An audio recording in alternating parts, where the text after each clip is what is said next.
What if Naruto was Goku's reincarnation? Part 5? Let's go. The Chunin exams were now quickly approaching, though they had a few days to train before the begins of the first exam. They were put under mini tests that were more of psychological tests, and of course they passed. I was mostly just testing their mental strength and capacity. But now the actual exam began and they went into the building. However, they thought that there was a genjutsu.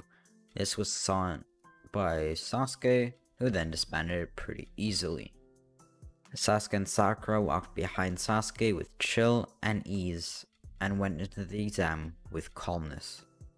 Then Ibiki explained the first exam, and it would now begin. It was the practical, where they would just have to answer basic intelligence questions, but the secret of the exam being that the answers were useless. They didn't matter, and they weren't going to look at the answers anyways. All they wanted to see is if they would stick around, as the last question would only be revealed at the very end, and would be a basically do or die question. So they just wanted to see if they were truly ready to sacrifice everything to be a shinobi. But of course, Team 7 not wanting to give up in any way, shape, or form, passed the exam pretty easily. And then a woman jumped through the window, told everyone to come to the Forest of Death, and then explained the second exam. This one would be much, much harder, as it would be a practical exam. One where they would actually have to fight with other genin their age, or rather their skill level. They would get one scroll, either Earth or Heaven, and have to get the counterpart to it, and then go to the tower in the middle of the Forest of Death to pass the exam. Naruto's team got a Earth scroll. However, when Naruto made a quote-unquote stupid comment, there was a kunai thrown at him by Anko, but then a weird snake woman came from the back and slithered across the floor, returning the kunai to Anko. Though, in this story, Naruto was not hurt by the kunai at all, as he was just physically too fast, and basically stepped to the side and back so fast that it looked like the kunai faced through him, as he was basically standing still. Or that's what it looked like to other people.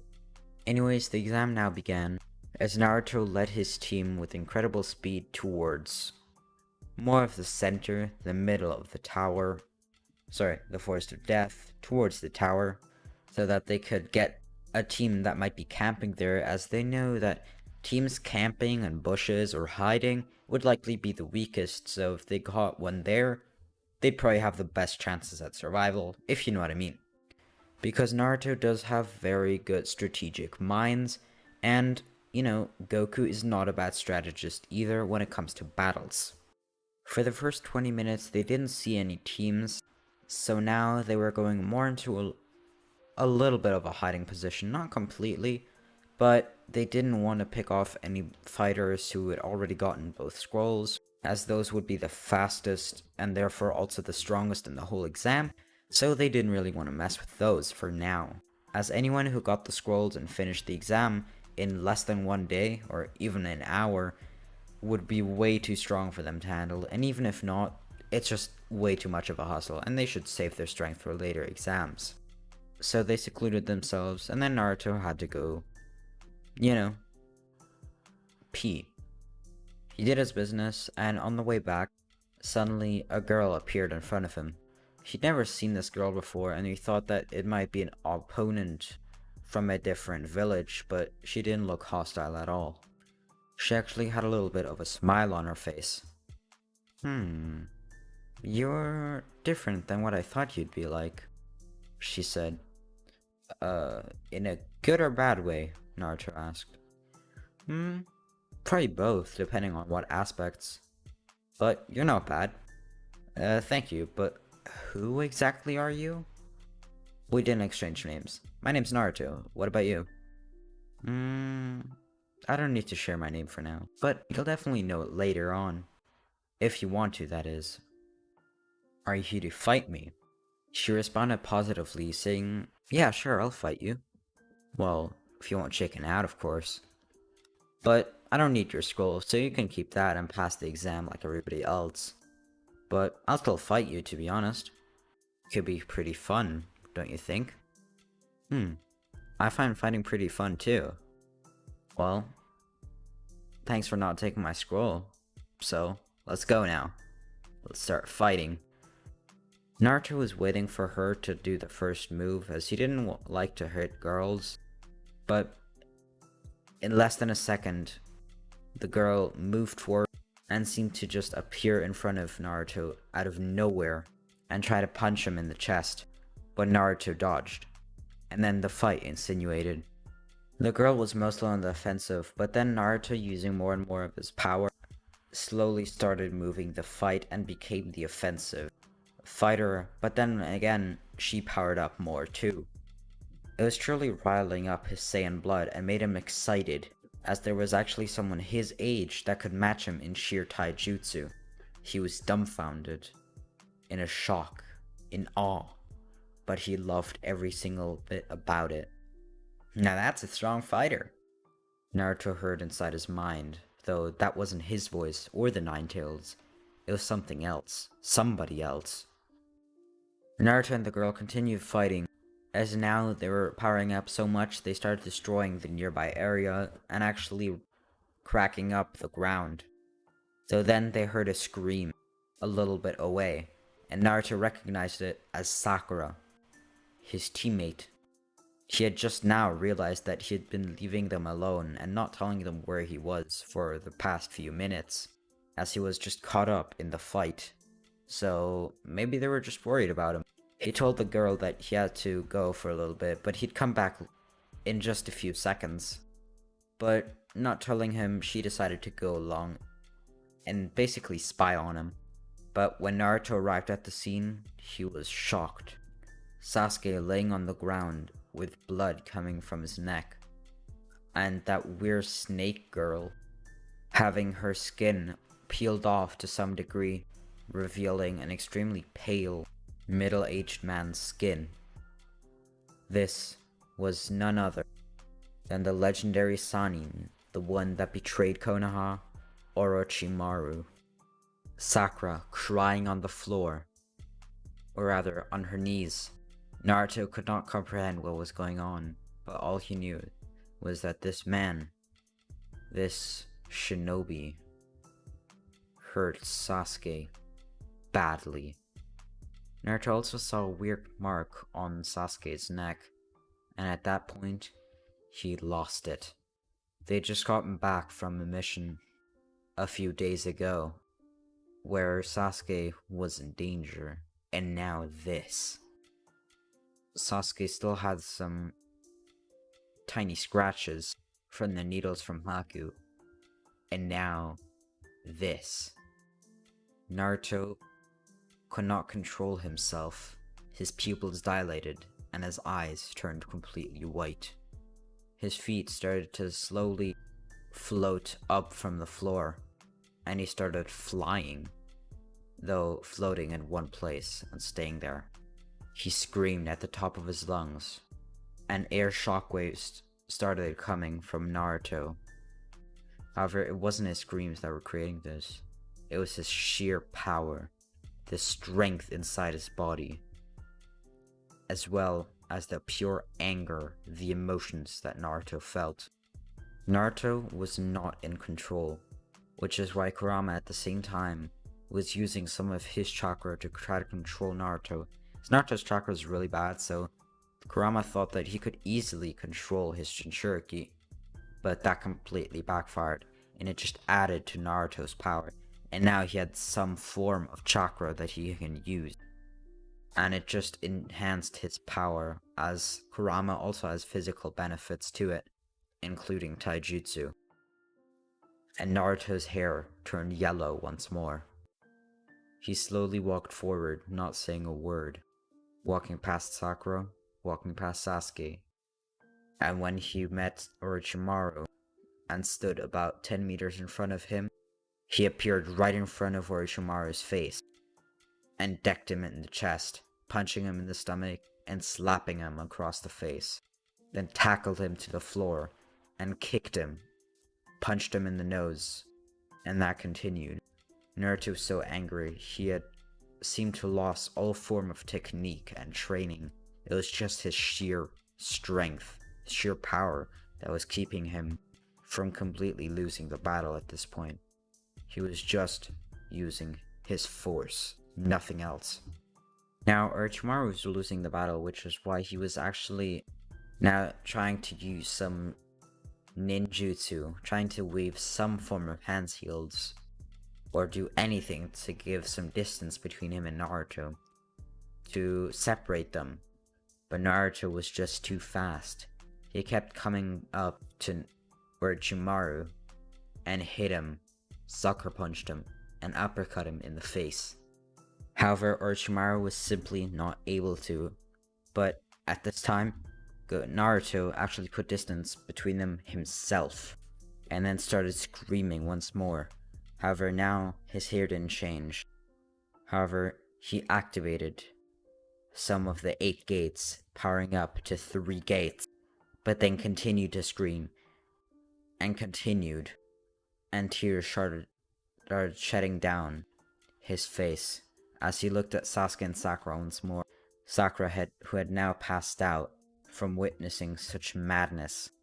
The only one there was that girl he met a few moments ago, but his 2 teammates knocked out and hurt and beaten. Naruto went absolutely insane. He went mad and went into something that can only be called the 2nd stage of Super Saiyan, combined with some of the 8 inner gates as well as Kurama's chakra. He was truly a menace. An absolute beast, stronger than even a tailed beast. He was a monster. A taijutsu fighter like no one had ever seen in the world before. Naruto went over to Orochimaru, hit him in the face once, and he seemed to disintegrate. Formed a few seconds later behind the tree, but Naruto teleported in front of Orochimaru and hit him once more. This continued about 5 times, but Orochimaru did not have any more tricks up his sleeve, and on the final punch, Naruto put extra force into it and made sure Orochimaru was gone. And then he truly was gone. Now Naruto went and cared for his 2 teammates. However, talked more with his new friend that he met. It was the girl with pale skin and white hair. This was a girl who called herself Otsutsuki Kaguya, or rather a reincarnation of her. The same as Naruto's age, they had both been reincarnated as someone previously living. However, Kaguya had some of her previous memories, unlike Naruto, and had a will to find a strong partner. Naruto was exactly that one person, as he was, of course, the reincarnation of basically the strongest person in the previous person's multiverse. Anyways, they continued, and Sasuke and Sakura had now medical attention as they were taken care of. However, Naruto was not restless. He did slowly power down, Kurama's chakra stopped, his 8 inner gates stopped, and he slowly depowered into the normal Super Saiyan, then into a rage version of his base form, and then into his normal version. That knocked him out due to the stress it took on his body and ki.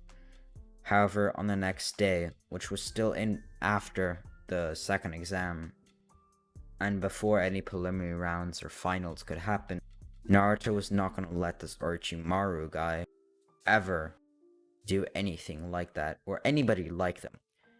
He knew that Sasuke's brother was still there, and so Naruto went and wanted to take care of him, as there's no way he was much more powerful than Orochimaru. And in case that would happen, Naruto could still push his rage even farther beyond, and the 8 inner gates still had more to come. So then he found Itachi. If you're wondering how, well, it was due to a special technique that Naruto had developed with his ki. He called it plot armor. So he went to Itachi who is still with his team member Kisame, who are currently on a mission for the Akatsuki. Naruto just suddenly appeared right in front of Kisame and hit him in the face, then powered up into her Super Saiyan 2, opened the 8 gates, and went into the 4th gate immediately, similar to his fight with Orochimaru. Then followed Kisame, hit him in the gut, kicked him to the face, and then punched him down, knocking him out completely. Even though he had insane chakra, there was no way he could resist such punches from now the best and strongest taijutsu fighter on the planet, even stronger, yes, than 8 Gates Guy. Then he went to Itachi, who seemed to be much more calm than Kisame, and wanted to fight for Sasuke's sake. Itachi of course didn't want to, but said yes as he had to play the villain role, and then they started fighting. Itachi was losing though, as Naruto was simply too fast for any of his Mangekyo abilities like the Amaterasu to even do damage. His ninjutsu abilities were simply too slow, as Naruto was able to dodge them, block them, and just hit him continuously. So then he actually defeated Itachi, and of course took the corpse with him and hid him in a special place in Konoha, in his apartment. Very safe.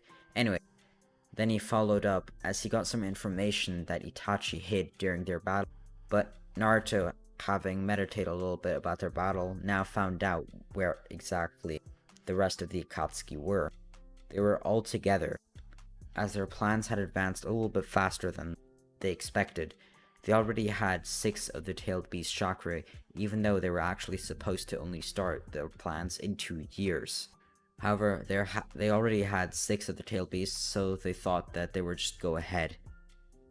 And the tailed beast basically called for Naruto, as he was the 9-tailed Jinchuriki, basically the big brother of the others. So Naruto was called by the other tailed beast chakra to that place, and then started going ham. There was of course Konan and Pain, Obito, known as Tobi, Deidara, Sasori, Kakazu, Hidan, and more.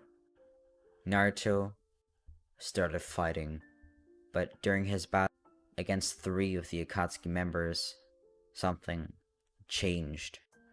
He started screaming once more, and went absolutely insane, shaking the planet itself, the entire Earth. The world he had lived on and was born on was shaking due to his sheer strength, and he then transformed into a Super Saiyan 3. However, he kept screaming, and through the power of Goku in him, his hair shortened once more from being elongated from the Super Saiyan 3 form, and the lightning disappeared as well from Super Saiyan 2, but the Super Saiyan 1 hair changed to a more reddish color, and his aura seemed relaxed. But no one could sense his power anymore, as he was something above a mortal. He was almost like a god. And in swift, quick, simple motions, he took out each of the Akatsuki members with a single blow, until Pain, as he was a little bit stronger, and of course Hidan, who was, well, immortal, therefore very hard to kill. But Naruto still managed, as he killed all the Pains, and then knew that he would later have to go to Nagato.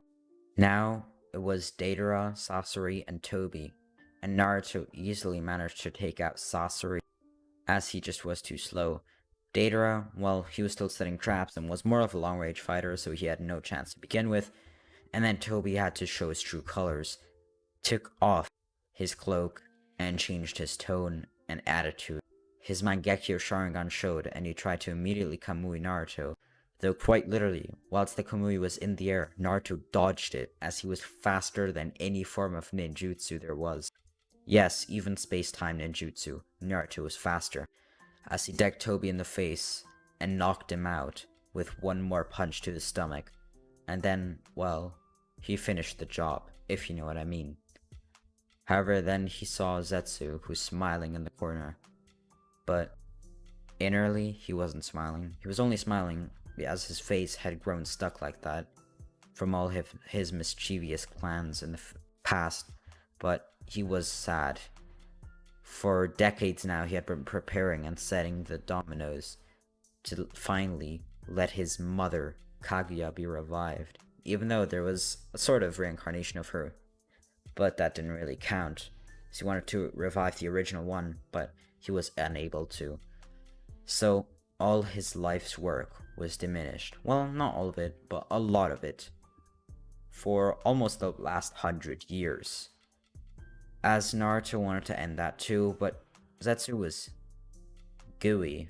He was hard to hit, and almost started absorbing Naruto, though his sheer aura pushed Zetsu back, and Naruto started doing a barrage of attacks, which finally crystallized Zetsu into a hard ball, and then destroyed him. Then he went over to Nagato, well, the real pain, and took care of him too, without even listening to what he had to say. Naruto was calm, but a ferocious warrior. He didn't care about anyone else, and he finished the job. He went back to Konoha, delivering the message, and telling the other shinobi, especially the elders and Hokage, where the Akatsuki bodies were, and that he took out all of them, and therefore basically saved the world. This was later known as the only S++++ mission there ever was in history, as Naruto single-handedly, as a 12-year-old boy, with some miraculous power that had been inside of him all that time, defeated the most powerful shinobi group ever to exist. Not ever, of course, but in that time period. Then he went to Kaguya, and their love seemed to blossom, as they both liked strong warriors as partners, and they both matched that criteria very well. However, the original Kaguya stayed in the moon, as Zetsu would never ever be able to try to unseal her ever again. Sasuke would be okay, though of course his curse mark was still there, but Kaguya was able to unseal it, and then take care of it. Then Naruto destroyed the little chakra of Orochimaru that was still left inside of Sasuke, and therefore Orochimaru was finally defeated forever. Then the normal Chunin exams happened, but without any mischiefs, and without Orochimaru. And that's where I'm gonna leave off the video and the series. I hope you enjoyed. Make sure to like, subscribe, and I'll see you in the next one. Peace!